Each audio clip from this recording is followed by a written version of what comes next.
বাংলাদেশটা একটা অন্য দেশ, ভারতবর্ষটা একটা অন্য দেশ।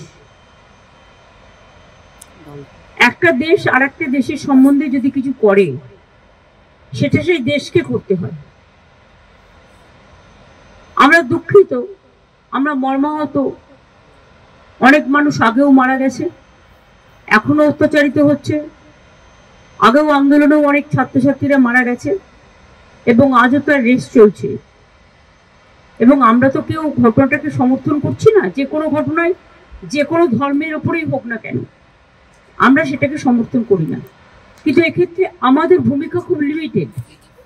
তার কারণ এটা হচ্ছে যেহেতু আমরা আলাদা দেশ, বাংলাদেশ আলাদা দেশ, এটা ইন্ডিয়া গভর্নমেন্ট বাংলাদেশ গভর্নমেন্টের সাথে কথা বলতে পারি, বলে অ্যাকশন নিতে পারেন। আমরা এটুকু বলতে পারি যে আমরা এক্সটার্নাল অ্যাফেয়ার্স পলিসির ব্যাপারে তৃণমূল কংগ্রেসের স্ট্যান্ড হচ্ছে যে যখনই গভর্নমেন্টে থাকুক না কেন আমরা গভর্নমেন্টের স্ট্যান্ডটাকে সাপোর্ট করি।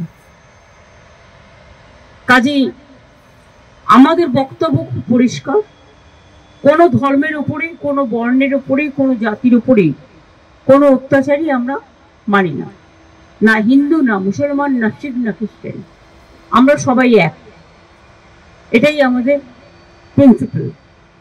সুতরাং বুঝলে, আমার কথা দিয়ে বুঝতে পারলেন আমরা যেসব ঘটনা আজ নয় গত 1 বছর ধরে ঘটছে প্রত্যেকটা ঘটনার জন্যই আমরা দুঃখিত। কিন্তু দুঃখিত হলেও আমরা যেহেতু একটা অন্য দেশের নাগরিক এবং আমাদের স্টেট গভর্নমেন্ট আছে কিন্তু সেন্ট্রাল গভর্নমেন্টও আছে, সুতরাং এটা জিওআই মানে government of India can take up the matter with the Bangladesh government. এটা বোথ দ্য কান্ট্রিজ কথা বলতে পারে, সেটেল করতে পারে।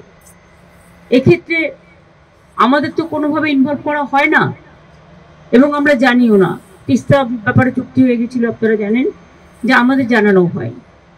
কাজে আমাদের দিক থেকে আমরা বাংলাদেশকে ভালোবাসি, বাংলাদেশও আমাদের ইন্ডিয়াকে নিশ্চয়ই ভালোবাসে, বাংলাকেও ভালোবাসে। আমাদের ভাষা, সাহিত্য, পোশাক পরিচ্ছদ সবই এক।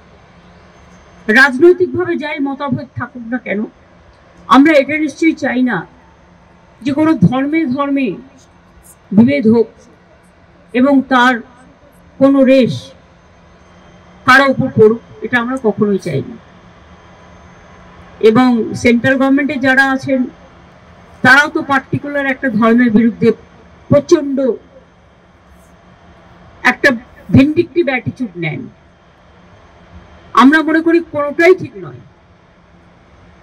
মন্দিরও থাকবে, মসজিদও থাকবে, গুরুদ্বারাও থাকবে, গির্জাও থাকবে, ধর্ম যার যার আপনার, উৎসব সবার। আমরা শান্তির পক্ষে, আমরা উন্নয়নের পক্ষ, ধর্মীয় মতামত প্রত্যেকে যেন পালন করতে পারে তার স্বাধীনতা অনুযায়ী আমরা এটার পক্ষে। পার্লামেন্টে যা স্ট্যান্ড নেয় সেটা আমাদের ইন্ডিভিজুয়াল কারো ম্যাটার নয়।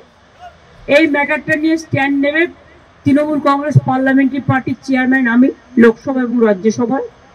কিন্তু লোকসভায় আমাদের লিডার আছে সুদীপ বন্দ্যোপাধ্যায়, চিফ হুইপ আছে কল্যাণ বন্দ্যোপাধ্যায়, এবং রাজ্যসভায় আমাদের লিডার আছে ডেরেক ওব্রায়েন, ডেপুটি লিডার আছে সাগরিকা, এবং চিফ হুইপ আছে সম্ভবত নাদিম। সুতরাং তারা সিদ্ধান্ত নেবেন, তারা আমাকে জিজ্ঞেস করলে আমার ওপিনিয়ন আমি দেবো।